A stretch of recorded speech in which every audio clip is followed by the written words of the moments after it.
나우 인터뷰 시간입니다. 이탈리아에서 최근 한 달 동안 스스로를 정어리라고 칭하는 시민들이 모여서 대규모 집회를 열고 있습니다. 이른바 정어리 집회라고 불리고 있는데요. 다음 달 총선을 앞둔 이탈리아의 정치 지형에도 파장을 일으킬 것으로 예상됩니다. 이 정어리 집회라는 것은 무엇이고 왜 이렇게 이탈리아 시민들이 광장으로 나오게 됐는지 오늘 전문가와 함께 분석해보는 시간 준비했습니다. 대전대학교 글로벌 문화콘텐츠학과 김종법 교수 전화 연결돼 있습니다. 교수님 안녕하십니까? 네, 안녕하세요. 네, 이 정어리 집회가 이번에 새롭게 등장한 단어죠? 그렇습니다. 예, 그러니까 역사적으로는 이게 있었던 집회는 아닌 것 같더라고요. 예, 이태리어로요, 레 사르디네라 그러는데, 이제 복수형으로 보통 이제 정어리 때라는 단어인데요. 네네. 개인적으로는 이 정어리를 군대에 있었던 시절에 좀 안 좋은 추억이 있어서 별로 좋아하질 않아서, 예. 이탈리아 유학 시절에도 한 번도 먹질 않았는데, 이 정어리 때가 갑자기 이 뉴스에 큰 화제로 등장하네요. 이게 원래, 네. 모임 자체는, 아시는지 모르겠지만 하여튼 중부에 보면 에밀리아 로마냐 주라고 하는 20개 주 중에 하나가 있거든요. 네. 그 주의 수도가 볼로냐거든요. 네. 볼로냐 출신 30대 4명이 페이스북하고 이제 SNS를 통해서 살빈이라 그러죠. 이 북부동맹의 모임에 반대하는 것을 독려하기 위해서 처음으로 만든 그런 집회인데 그것을 사르디니에라고 이름을 붙인 거죠. 지금 이제 고유명사로 쓰고요. 네. 이탈리아 신문 내과 방송에서는 이게 하나의 보통명 고유명사화 돼서 완전히 이 집단을 가르치는 용어가 됐습니다. 아, 그러니까 정어리라는 생선이요. 사실 한국에서는 익숙치가 않은데, 그러니까 이탈리아에서는 좀 주로 많이 먹는 생선인가 봐요. 예, 이탈리아 해산물을 우리나라만큼은 다양하게 먹진 않아도, 네. 이 정어리를 좀 자주 먹는, 식탁에서 자주 볼 수 있는 그런 생선 중에 하나이고, 실제로 이제 지중해 수온이나 이런 것에 맞기 때문에, 네. 시장에 가면 쉽게 볼 수 있는 그런 생선 중에 하나입니다. 아, 그래서 워낙 크기가 작다 보니까 이 정어리라는 이 단어를 쓴 이유가 이 수백만 마리가 워낙 정어리가 떼를 지어서 이동을 하다 보니까 이제 정어리처럼 작은 시민들이 뭉쳐보자 이런 의미로 정어리 집회라고 이제 부르는 걸로 알고 있는데 실제로 제가 보도 내용을 보니까 사진에 정어리 그림, 정어리 상징물 이런 것들을 많이 들고 나와서 하고 있더라고요.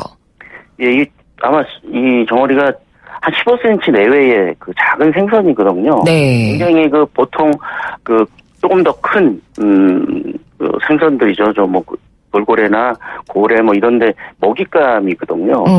그래서 이제 그런 자신의 어떤 신체적인 약함을 아까 말씀하신 것처럼 수백만 마리가 떼를 지어서 아주 일사불란하게 움직인다. 그럼 굉장히 크게 보이거든요. 네. 자기보다 큰 어뢰에 대항하는 그런 의미로 이 정어리라고 하는 용어를 쓴 것 같은데요. 이건 아마 최근에 일반 대중이 정치적으로는 힘이 없지만 함께 참여하고 뭉쳐서 사회학적으로 자기보다 큰 정치 권력을 가진 단체나 인물을 대항하고 제압할 수 있다.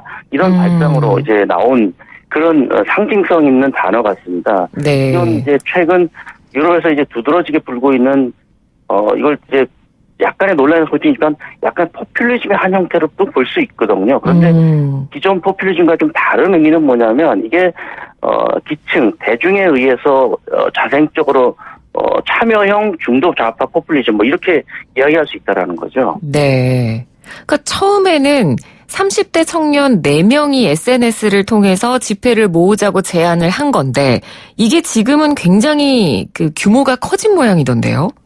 예, 이게 4명의 청년이 이 마티아, 로베르토, 안드레아, 줄리아라고 하는 4명의 볼로냐 출신 젊은이들인데요. 네. 이 사람들이 뭘 위해서 이 모임 집회를 가졌냐면 살빈이라고 하는 약간 극우주의적 성향의 북부동맹 당수가 있었습니다. 이 이전 연정에서 공동 정부를 구성했던 북부동맹이라고 하는 당의 당수거든요. 근데 이분이 극우주의라고 얘기하기는 조금 어렵지만 어쨌든 반난민, 반이민자 이런 그 정책들을 좀 씁니다. 인종주의적 성향이 굉장히 강하거든요. 네. 이 성향이 강한 사람이 체육관에서 집회하는 것을 막기 위해서 체육관 밖에서 SNS를 통해서 여기에 대한 그 이탈리아 시민들의 깨어있는 힘을 보여주자라고 하는 의미에서 처음으로 제안을 하게 된 것이죠. 근데 이 제안이 여기서 끝난 게 아니라 혐오 정치, 극우주의에 맞서자고 하는 전국적인 바람으로 불어서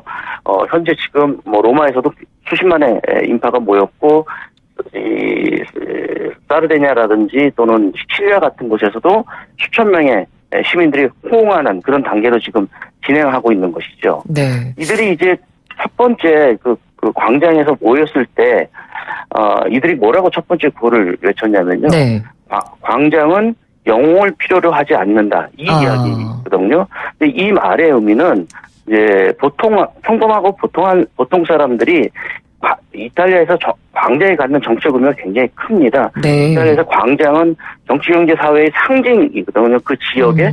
그러니까 그 지역을 지켜내는 것은 뭐 달변의 정치가나 어떤 위대한 정치가가 아니라 일반 시민들, 광장을 항상 공유하는 평범하고 보통 시민들이 이 광장을 점유해야 된다라고 하는 입장에서 광장은 영웅을 필요로 하지 않는다라는 얘기를 처음으로 건네고 이 집회 때 이 말을 제일 먼저 썼습니다. 네. 그러니까 특정 인물, 특정 영웅이 아니라 시민들이 자발적으로 움직이는데 큰 의미를 부여하고 있는 것 같습니다. 맞나요? 네. 네. 게다가 이제 전통적으로 네. 이 볼로냐라고 하는 이 도시도 그렇고 에밀리아 로마냐 지방이 역사적으로 이탈리아에서는 가장 진보적이고 노동운동이나 여러 가지 것이 가장 그 오래된 쉽게 말씀드리면 색깔로 얘기하자면 약간 좌파적이고 진보적인 주예요. 그래서 실제로 이탈리아뿐이 아니라 전 세계 협동조합의 역사나 사회적 경제 등을 이야기할 때 에밀리아 로마냐 모델이라고 하는 게 있거든요. 그러다 보니까 네. 정치적으로 이게 굉장히 약간 좌파 쪽의 사람들이 많습니다. 그래서 인종차별이나 뭐 혐오주의, 파시즘 이런 거에 대해서 굉장히 거부감이 있어요. 시민들 자체가. 그런 것들이 있으니까 그런 그 주장에 좀 더 쉽게 동조하지 않았나 뭐 그런 생각을 할 수가 있는 거죠. 네. 그러니까 지금 아까 교수님께서 언급해 주신 마테오 살비니를 비롯한 그런 극우 정당들, 그런 극우 정당들의 지금 행태에 반대하는 목소리가 지금 시민들이 커지고 있는 건데 지금 이 극우로 분류되는 그 동맹이라는 정당이요. 실제로 이탈리아 안에서 지지율 1위를 기록하고 있다고 하던데 맞습니까? 네, 맞습니다. 네. 어떻게 이렇게 달라질 수가 있죠? 이게 그 살비니 지지 기반이 북부의 주예요. 좀 이제 조금 설명을 안 보이시겠지만 설명을 하면 네. 그 베네치아 중심으로 이 파다냐 평원이라고 하는 곳인데 그 주변에 북부의 동쪽 지역이거든요. 네. 이 지역의 산업 기반하고 에밀리아 로마냐 지의 산업 기반은 또 다릅니다. 이 에밀리아 로마냐주는 산업 기반이 중소기업인데 네. 이 살비니가 집권하면서 실제로는 이제 자영업자들이나 서비스업 중심의 정책들을 주로 많이 피게 되는 거죠. 그러니까 이 에밀리아 로마냐주 같은 경우에는 사실 국가 정책에 의해서 약간은 소외된 느낌, 그다음에 경제적으로 침체될 수밖에 없는 그런 상황이 있는 거죠. 이제 그런 것들이 같이 엮이면서, 게다가 이제 반인종주의, 그다음에 난민이라든지 이민자에 대한 그런 반대, 이런 것들이 이제 이탈리아 정치적으로 봤을 때 전통적인 좌파 이데올로기에서는 굉장히 이제 보편적 가치로 허용되는 부분이거든요. 네네. 이런 것들이 겹치게 되면서 이 살비니에 대해서 공격을 하게 되는 거죠. 그 살비니 입장에서는 그래도 본인은 지지율이 이렇게 굳건하니까 시민들이 이렇게 운동을 이어가도 극우 정치를 당분간은 계속 이어나가지 않을까요? 이게 되게 좀 복잡한데요. 네. 이탈리아가 사실은 얼마 전만 해도 오송운동당이라고 하는 정당이 지지율 1위 정당이었거든요. 네. 근데 이 정당이 이 원내 진입하면서 기성정당과 별 다를 바가 없는 정당으로 지지자들이 느끼게 됩니다. 대안정당을 찾아야 되는데 이 기존에 있던 민주당이나 오송운동당이 이 구태의연한 행태를 보이니까 그 대안정당으로 비록 살비니의 어떤 정책이 인종주의적 성격이 띄고 있고 그런 뭐 지역주의적 성격이 굉장히 강함에도 불구하고 대한정당을 찾고 또 이 살비니의 구호들, 살비니의 강령들이 생각보다는 그렇게 뭐 아주 혐오스럽고 그러지 않습니다. 쉽게 말씀드리면 왜 우리 세금으로 이민자들 때문에 이탈리아 청년들이 고통을 받아야 되느냐? 왜 유럽 통합을 위해서 우리 국민이 세금을 내야 되느냐? 불법 이민자들을 왜 우리 국민의 세금으로 유지해야 되느냐? 뭐 이런 아주 단순한 구호를 가지고 접근하는 거거든요. 그러니까 일반 경제가 어렵고 힘든 사람 입장에서는 그게 이제 와닿는 거죠, 실생활에서. 네네. 그래? 세금을 안 내면 더 좋지. 뭐 이런 의미로 살비니를 지지하게 되는 거죠. 그래서 현재 지금 말씀하신 대로 지지율 1위를 달리고 있습니다. 예, 그렇군요. 말씀해주신 배경을 들으니까 쉽게 이해가 갑니다. 근데 앞서 이야기 나눈 저희가 언급한 이 정어리 집회가 내년 1월에 지금 이탈리아의 지방선거가 예정이 돼 있어서 이 지방선거에도 영향을 줄 수 있다. 이런 이야기가 나오고 있는데 다음 달에 지금 지방선거가 예정이 돼 있는 모양이죠? 예, 있습니다. 에밀리아 로마냐 주가 바로 직접적으로 선거가 있고, 리구리아를 비롯해서 이탈리아는 지방선거를 한꺼번에 다 하는 게 아니라요, 3분의 1씩이 돌아가면서 합니다. 그래서 이게 한꺼번에 하는 건 아니고, 근데 내년에 있을 선거가 에밀리아 로마냐주 선거거든요. 네. 여기에 이제 직접적으로 동맹의 후보자가 당선될 가능성이 있을 것 같으니까 이 전통적인 좌파 지지자들하고 그다음에 이제 에밀리아 로마냐, 그다음 볼로냐가 갖고 있는 이탈리아 안에서의 정치적 상징성이 좀 있거든요. 이런 것들 때문에 이 시민들이 자발적으로 극우주의나 이제 이 혐오 정치에 대한 반발, 그리고 이제 그래도 에밀리아 로마냐 정도는 북부동맹하고도 지리적으로도 다르고 지지층도 다른데 이들에게 그 지방 정부의 권력을 내줄 수 없다, 이런 여러 가지 것들이 이제 복합적으로 작용해서 이렇게 운동이 되는 건데 이 파장이 생각보다 클 것 같다는 생각은 들거든요. 그래서 아마도 이 지방선거를 기점으로 또 다른 이제 정치 일정이 벌어질 가능성이 굉장히 크다고 봐야 되겠죠. 예, 그렇군요.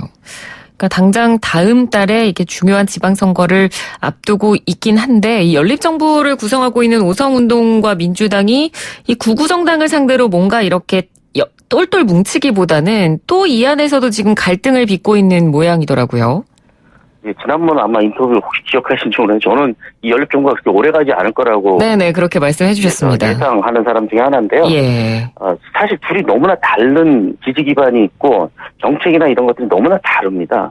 오히려 이제 오성운동당의 몇몇 정책들이 북부동맹하고 더 맞는 거죠. 특히 이제 반 EU 정책이라 그러죠. 반 유럽 통합 정책에는 오성운동당과 그 정당이 굉장히 뜻을 같이 하거든요. 그런데 민주당과 오성운동당이 대유럽 정책에서 완전히 다른 길을 가고 있기 때문에 실제로 이 부분이 재정적인 문제라든지 유럽 통합에 있어서의 분담금 문제라든지 이런 여러 가지 문제들, 특히 재정적인 문제가 갈등을 빚을 수밖에 없기 때문에 이게 사실은 두 정당이 어떻게 연정을 잘 꾸려갈 수 있는 그런 상황은 아니라는 거죠. 그런 면에서 이민자에 대한 정책이나 이런 것도 조금 결이 좀 다르고요. 그래서 실제로 이제 정치 공학적으로 둘이 지금 어쩔 수 없이 같이 가지만 쉽지 않은, 그리고 지방선거의 결과에 따라서는 또 다른 의회가 해산돼서 다시 총선이 될 수도 있는 그런 상황까지도 다 고려해야 되는 그런 상황에 있습니다. 네.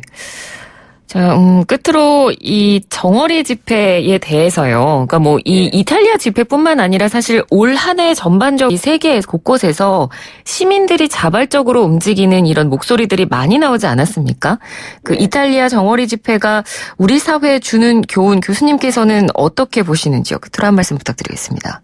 네, 굉장히 하고 싶은 얘기는 많은데 짧게 말씀을 드리면 이게 이제 기성 정치에 대한 어떤 일반 대중들이 엘리트 정치나 대표자를 뽑아줬는데 자기들의 이해관계, 그러니까 기득권의 이해관계 속에서만 정치를 하다 보니까 자신들이, 대중들이나 시민들이 원하는 정치를 하지 못하고 있다라는 거죠. 그게 유럽뿐만이 아니라 전 세계 모든 지역에서 동시다발적으로 함께 일어나는 그런 양상입니다.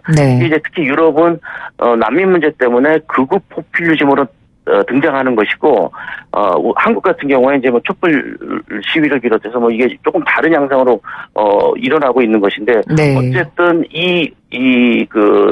논란의, 중심에는 의회주의, 그러니까 간접민주, 대의제라고 하는 것이 제대로 작동하지 않은 데 따른 어떤 시민들의 반발, 이렇게 봐야 되는 거죠. 우리도 사실 지금 되게 큰 문제가 있잖아요.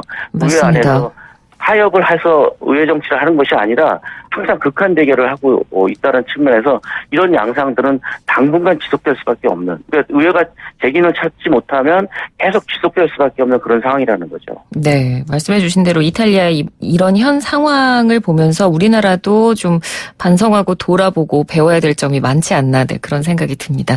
교수님 오늘 말씀 잘 들었습니다. 고맙습니다. 네, 감사합니다. 네, 지금까지 대전대학교 김종법 교수와 함께 이야기 나눴습니다. 1부는 여기서 마치고요. 잠시 뒤 2부로 돌아옵니다.